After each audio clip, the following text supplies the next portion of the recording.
YouTube channel Amaze little vlog. അപ്പോൾ വെക്കേഷനൊക്കെ സ്റ്റാർട്ടായില്ലേ. അപ്പോൾ അതുകൊണ്ട് എൻ്റെ കൊച്ചു ജൂനിയേഴ്സ് ആയിട്ടുള്ള കൊച്ചു കൂട്ടുകാർക്ക് വേണ്ടിയിട്ട് ഇംഗ്ലീഷിലെ കുറച്ച് ഗ്രാമേഴ്സും എനിക്കറിയാവുന്ന കുറേ കാര്യങ്ങളും ഞാൻ നിങ്ങൾക്ക് വേണ്ടി ഷെയർ ചെയ്യാൻ വേണ്ടിയിട്ടാണ് ഇവിടെ വന്നേക്കുന്നത്. അപ്പോൾ ഇന്ന് മുതൽ നമുക്ക് നല്ല എൻജോയ് ചെയ്ത് ഇംഗ്ലീഷ് പഠിക്കാം. അപ്പോൾ ഓരോ ദിവസവും നമ്മൾ ഓരോ ടോപ്പിക്കാണ് പഠിക്കാൻ പോകുന്നത്. അപ്പോൾ ഇന്നത്തെ ടോപ്പിക്ക് നൗൺ ആണ്. Noun is a naming word. Noun is a word refers to things, animal, place, name, etc. Noun എന്ന് വെച്ചൊരു നെയിമിംഗ് വേർഡ് ആണ്. അത് ഡിസ്ക്രൈബ് ചെയ്യുന്നത് തിങ്സ്, പ്ലേസ്, നെയിം, അങ്ങനെ പ്ലേസ് അതുപോലെയുള്ള സ്ഥലങ്ങളെയാണ്. നമുക്ക് ഏതൊക്കെയാണ് നൗൺസ് നോക്കാം.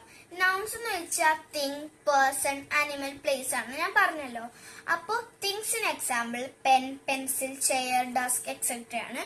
പിന്നെ വാച്ചും എക്സാമ്പിൾ ആണ്. പിന്നെ പേഴ്സണിന്റെ നെയിം ലൈക്ക് സീത, പോൾ. പിന്നെ പേഴ്സൺ ആയിട്ട് പറയുകയാണെങ്കിൽ നമുക്ക് മമ്മി പറയാം, ഡാഡി പറയാം, ഒക്കെ പറയാം.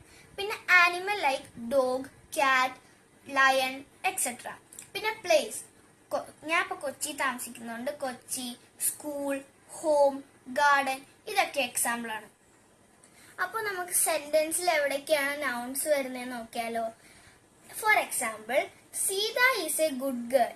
അതില് സീത ഒരു നെയിം ആണ്, അപ്പൊ അതൊരു നൗൺ ആണ്.